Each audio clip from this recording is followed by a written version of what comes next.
Welcome back to another episode of the Flying G Huddle, your inside look into Gladwin football. I'm Casey Campbell. I am your host, and we are pleased to be joined every week by Mark Jarsford, the head coach of Gladwin. How are you?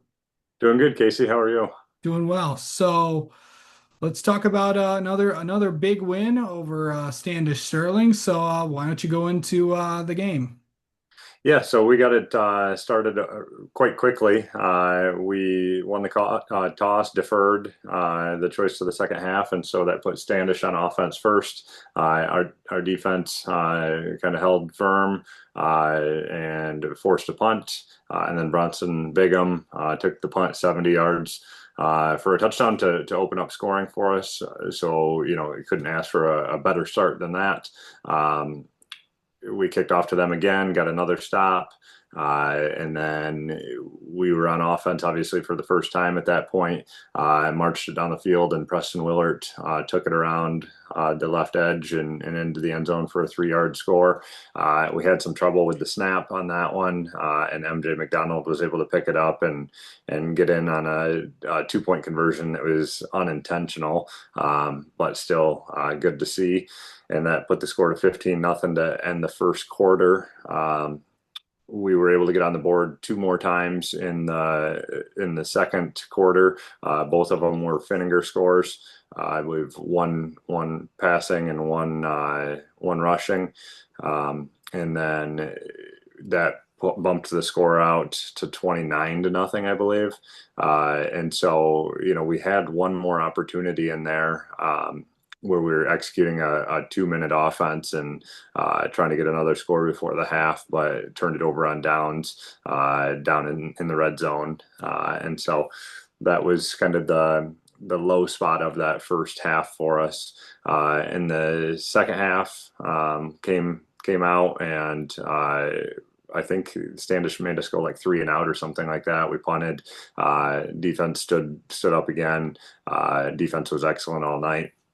And then we got the ball back again and scored. And I believe that our last score was on an MJ McDonald rushing touchdown, I believe.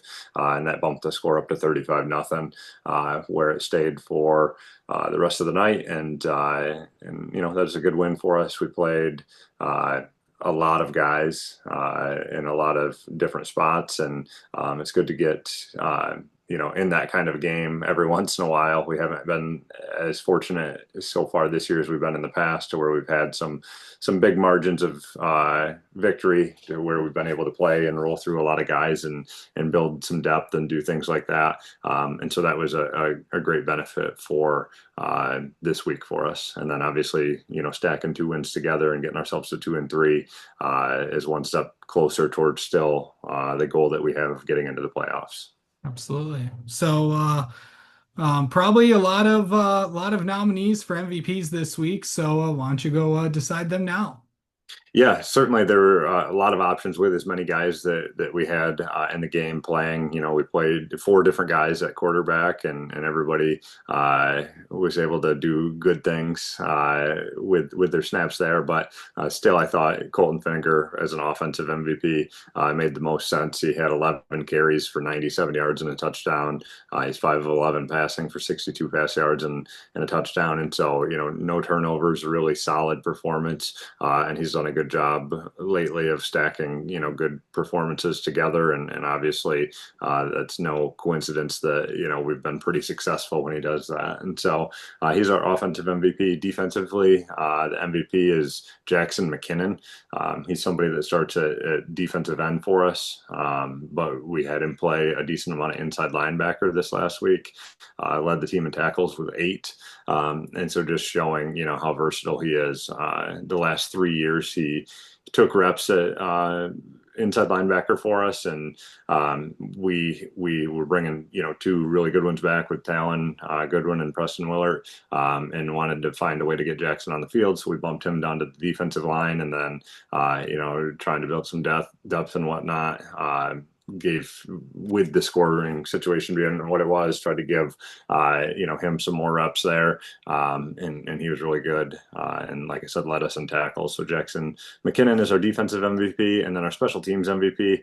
I went back and forth between Schroeder, who's a sophomore that came up late this week and was seemingly on every kickoff tackle that there was, or Bigham. And I felt that, Bigham's 70-yard return obviously ignited us in a big way right out of the gate, which is always good. And then, he went on to have a receiving touchdown and an interception, and is just a big time player for also being a sophomore.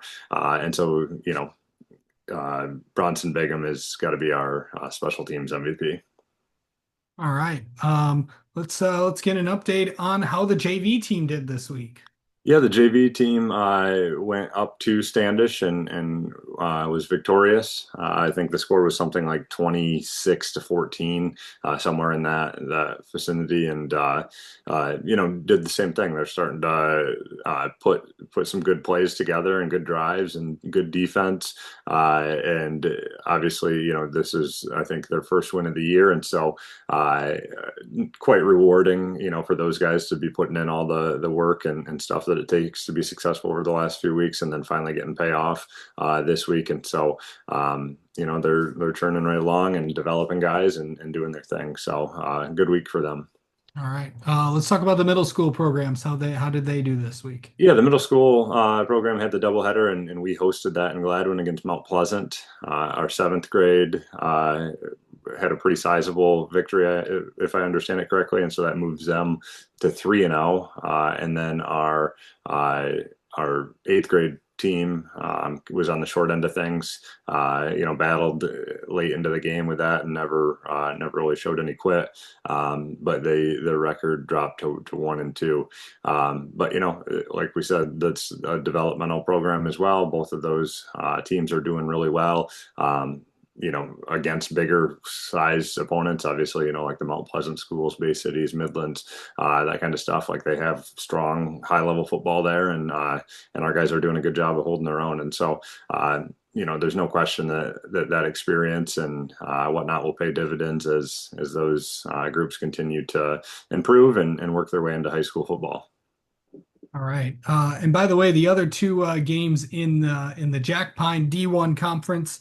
Ogemaw Heights defeated Clare 41-7, and then Shepherd pulled it out against Bullet Creek 35-34. So those were the other two games in the division. Before we preview next week, this coming week's game, it's time for Mark to talk about a staff member. Yeah, this week I'll talk about Coach Emiot. Obviously he's been kind of my right-hand guy for as long as I've been in Gladwin. He has what I consider the two most important jobs in our program, and that's, our offensive line coach as well as our defensive coordinator. And he does a great job at both. If you looked at the stat sheet this last week, we held Standish to -2 rushing yards, and that was with rolling a lot of guys through. And then obviously at the end of the day, had a 0 on the scoreboard up there. And so just a great job preparing our defenses week in and week out. It was another game where we rushed for nearly 300 rushing yards. Obviously, that's a big reason for that is our offensive line play, and every single year he has those guys ready to go. And then when you look at how young that offensive line is, it magnifies his impact even more. And he's as intense as they come, and just puts in a ton of work. And so our program wouldn't be near where it's at without him. And we wouldn't have had the success that we've had over the past 5 or 6 years without him in it. Absolutely. All right. Time to preview this week's game. And of course, it is back on the road for the Flying G's as they travel to Shepherd this coming week. Yeah, and this should be a really good game. Shepherd's sitting there at 4-1. Last year they came up to Gladwin and they were a really young team, but you could tell that they had a lot of pieces in the right spots. And with another year or two of work and the weight room and just kind of continuing on, and this is year number two for their head coach over there, and so they look the real deal. And obviously, when you're sitting there at 4-1, that catches everybody's attention. I believe this is their homecoming this week, and so they'll be all amped up for that as well. And for both of us, really, this is for us, this is in Gladwin, this is a must-win as far as playoff points go, right? Like anytime you can beat a Division 5 school with 4 wins like that, there's a lot of playoff points on the line for there. We're sitting at 2-3. It could get us back to 3-3 and put us, back in the playoff picture. And for them, a win against us would likely cement them into the playoffs if they're not already there. And so, big time matchup. Both teams are looking for, kind of that statement win going forward to cement their spot in the playoffs. And so, I would expect a big time game. This one definitely has our attention, and we'll be ready to go. All right. Well, that's going to do it for this week's episode of the Flying G Huddle. Tune in next week where we'll recap this game against Shepherd and we'll preview next week's game against Bullock Creek. So we will talk to you next week.